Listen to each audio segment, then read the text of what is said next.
Hello, I'm Peter Blackwood. I'm coordinator of the Uniting Church in Australia's Icon Schools. Each year, Philip Davidov and Olga Shalamova from St. Petersburg, two contemporary Russian iconographers, visit Melbourne and conduct classes. This year, in January 2019, the Icon Schools invited Philip and Olga to spend an afternoon with us, and they generously provided a wonderful program of lecture and demonstration. Philip and Olga concluded their afternoon with the Uniting Church Icon Schools by demonstrating something of their skill with egg tempera, paint and brush.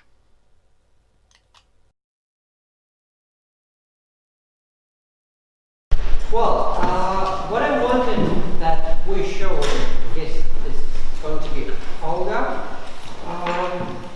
the process of building up the shape, the form, with the model as well. And I just wanted it to be an illustration to the word contemporary, which I often like using, but not always is clear what's the context of it. So the main concern I feel when I start talking to people saying that the tradition says you have to work this way, that the circumstances of iconographer who worked 800 or even 100 years ago were different, and he was resolving his own questions. Like the board he had for his Trinity was narrow. He had to adjust the figures to fit it. The other board he would have was smaller. He could attribute all the features under rule of could on a larger one. So the first things iconographer has to keep in mind is that the current model, even most beautiful in the world, has to do something with circumstances it was executed in and for. When adjusting the work produced long ago for our circumstances, do we want or not, we make changes. Sometimes these changes are conscious because we think, like in this church there's too much light, I should do that difference, make this difference. But in other cases, when iconographer says, look, I'm making a perfect copy, the changes are not evident to this person, but they are evident to those who look at the fruit of his job, because having your most important energy used for reproduction or reprinting the image with egg tempera ends up with having something completely different from the original when the master was thinking of generating something new according to certain requirements, but making it powerful and convincing instead of just doing something predecessors did. Two different types of tasks, two different results. For us, the word making new would mean building up something we have to build. Orientation is always with some model, in this case it's this, but we have certain background, do we want or not, each of us has, and thinking about proportions and looking at this icon, we notice in the third minute that the distance between this eye and the nose is too little. I can say, well, this guy made a mistake. I can say that was his special decision. But my choice has to be mine. And making something special, odd, or routine and standard, I have to be responsible for what I am doing. Because if someone comes and says, oh, Philip, there is something you feel is wrong, I will say, well, my model was wrong. So now I asked Olga to show how the process of building the shape of a head could be performed if we have, for example, this model, which is a fragment of a bigger icon of, I think, 14th century. So the main decisions are made in the beginning when we have to decide how big or small should the head be. It's going to be the face and the head in general. And when we identify the top and the bottom lines, we already have programmed everything. Because measuring up many models of medieval time, we understand that in the very middle, between the top and the bottom, here is the line which will indicate us where are the eyes. And between this line and the chin, there will be another line which will tell us where is the bottom of the nose. So the proportions which we can study in an art school, we can learn from a book or a tutorial anywhere, are universal. They may be slightly changing reference points, but yet they are more or less equal for any human being. These are the beginning proportions. Proportions where we start. And then comes the moment when we have to make the decision whether we fully should follow them or not. Whether on our icon we are going to have eyes slightly bigger, smaller, closer to the nose, further away from the nose. So we do need proportions to start and save time from hesitating whether is my eye in the right place or not. And then we can go our way, always having reference of this universal proportion construction. So what are the references? They're universal for everyone. The bottom of the nose, the central line for the eyes. The eyebrows supposedly are about 1/3 higher, and the lips about 1/3 or 1/4 below the nose. So in a few seconds you establish for yourself space to work with, and then you continue. From point of view of the drawing and painting, of course we could have just traced the image to the panel, but we wouldn't be then responsible for what's happening on the board. And we wouldn't then be able to say, why would we have the eye here and the ear there? Because the choices made by someone else, we are not responsible for. Here, we are responsible how faithfully we follow the model or where we make our own choices. Not because we want to be very creative and contemporary, but because the situation every time requires to make a choice. You have to make it. Whether your color is going to be slightly lighter or darker, little more orange or not. Because I'm sure you have wonderful icons in National Gallery of Victoria, but how many? So most icons you use are printed in books, which have been printed some years ago by someone who has taken the slide from the icon, which has survived several layers of linseed oil, and the photograph itself was developed by someone who was thinking of having it slightly brighter or darker, as the calendar we have. So many things have happened from the moment when the icon was hanging on the artist's, standing on the artist's stand, and you have its print in front of your eyes. Can you 100% trust the colors you have? I doubt. So these are going to be your choices, whether you faithfully follow what you see in front of your eyes, printed with synthetic ink, or you try to think what were intentions of artists choosing some brownish color, and among my brownish colors, which will be the best to express similar thoughts or slightly shift the thought to be expressed in order to get more acknowledgement and understanding from my actual parishioners. So I'm probably talking too much. And the best way to start drawing can be pencil or paint, but the main thing is to start with something very pale, because even drawing like a shadow or shape over here, we can't be 100% sure that at the very end the contour of our drawing, of our image, is going to be at this very particular point.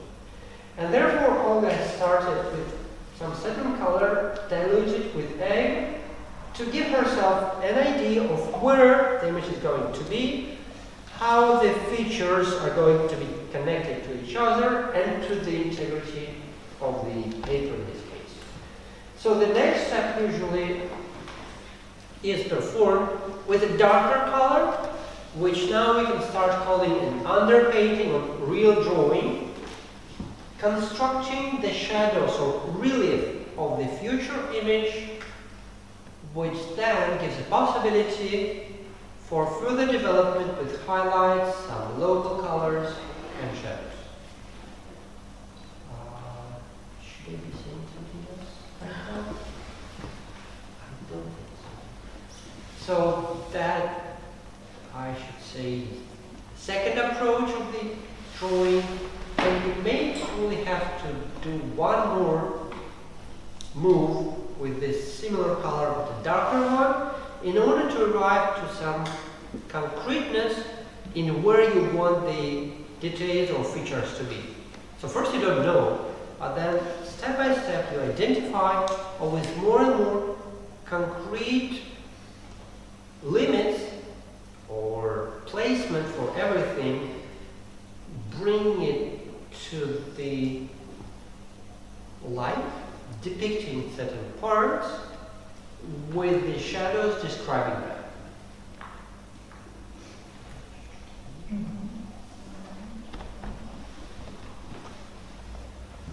So, starting from this very transparent color, you have general view, but then more and more concrete.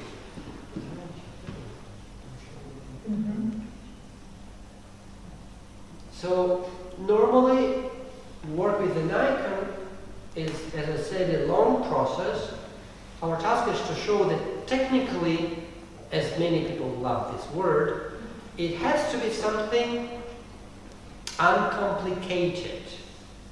And the reason for it is that standing in a church in front of an icon, sitting in a church, we should not only be able to look at it for a long time and always find something to look at, but also to have the clarity transmitted by the image because of the clarity of how it was constructed.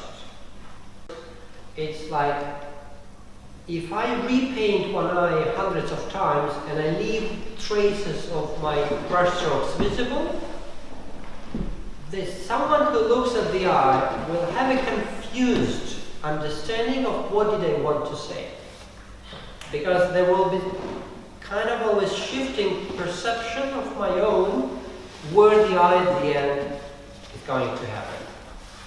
If by this process, from almost invisible color to always more and more visible, you arrive to a definition, someone who will see the image will have no opportunity to have a mistake without you can remove the part you don't like and paint on top of it, but having the drawing first, then the local color, and highlight and shadow allow this building of the face or other parts to be performed with clarity, simply because every step allows you enough time for thinking and concentration of how you want to build it. Okay, stop talking. You have done this second approach, and you can see the difference in how bright the second color compared to the first. So now I think there will be one more step to develop the drawing, to make it dark enough. And then after that, there are different possibilities of developing the face, and we've decided that we'll probably do it in the most common way, covering the whole drawing with some certain shadow color, some brownish greenish, and applying a bit of highlight and shadow on it to show how, again, technically, in a simplified way, it gets performed. So it's a way darker color.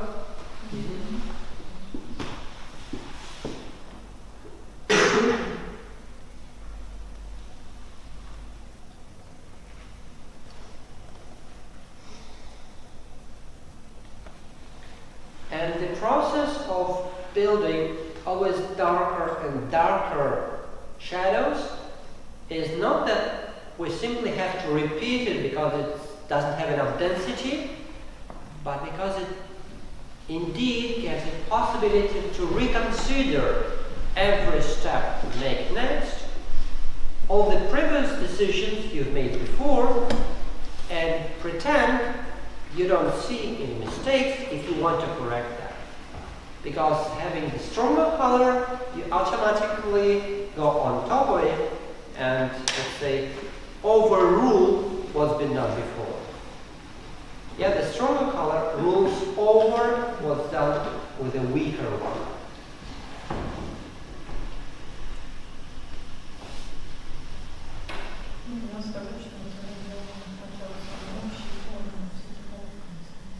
And the main principle, not only of iconography but other forms of art, is that we start from the most global shapes, like the head and the chin and the nose, coming very slowly towards the smaller ones. И, например, если у меня сначала была очень простая квадратная структура для бровей, то в конце я из этой структуры могу сделать красивую выразительную. So at the end, the main purpose is to construct certain structure which you can evaluate and feel whether each part is in its proper space and has proper size or not, or something is a little too big or too little. No, please, one more second. So therefore, in the beginning, the drawing process is performed not with the wonderful, nice curved lines, but rather with certain directions you set up for yourself, so that you're not dealing with how nicely I have already painted this eye, but rather how correct is the level of my eye in relationship to the other one, in relationship to its size and other things like that. Sorry? Yes, yeah. So you have to be sure everything is in the right place, because that's what you're responsible for. And of course, not to be a responsibility just by yourself. You can call to your neighbor and say, look, I'm sending you a photograph of what I've done today. Can you tell me if the ears are a good level? And your neighbor is sending you his picture tomorrow and says, look, can you have a look at the eyes I've painted on my icon? I feel there's something strange about that. So we always have to think that the drawing is a process where you can't totally trust to yourself in judging it. And at least, and the least can be done, is to leave it overnight and to come the next day and to see if what you have discovered yesterday in the evening was good enough, or there is something you have to checking and changing and cleaning and sanding and correcting or painting on top.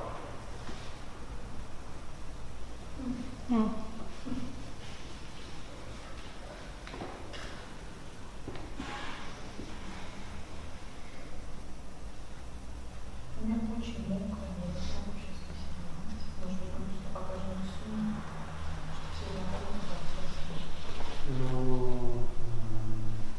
Okay, yeah, all right.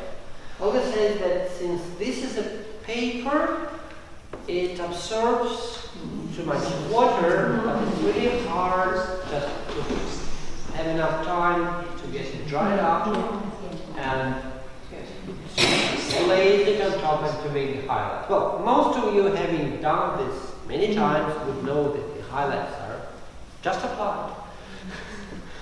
You mix some color and you apply the right taste. So that technically how generally, again, the work is performed, but this doesn't mean it has to be performed in 17 minutes. It's something you keep thinking about, you reconsider, you see it in a mirror, you ask again someone you have available to check it for yourself, and you say, oh, it's too narrow, oh, it's too low, something will always be better.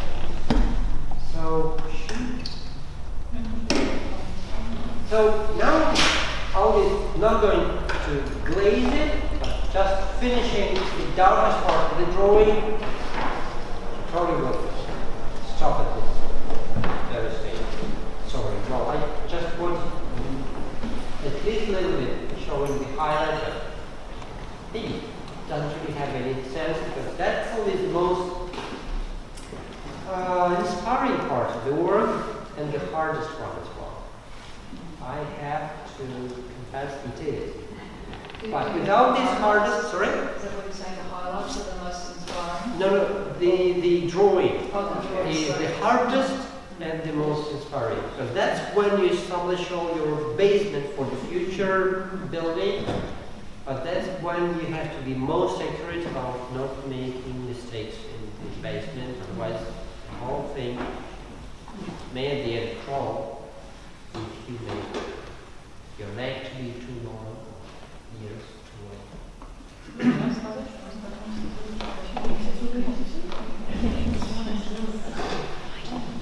Okay, the last thing I say about how we work and how we try to teach our students that the drawing we create, we don't allow students to use the word line.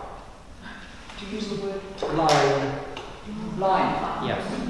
Because what we think it of, or how we consider it, or how we build it, we think it as shading or modeling or shaping, but not just creating an outline. Because we do our best to feel it as process of building up the form and not simply arriving to outline. So that probably is it. Okay.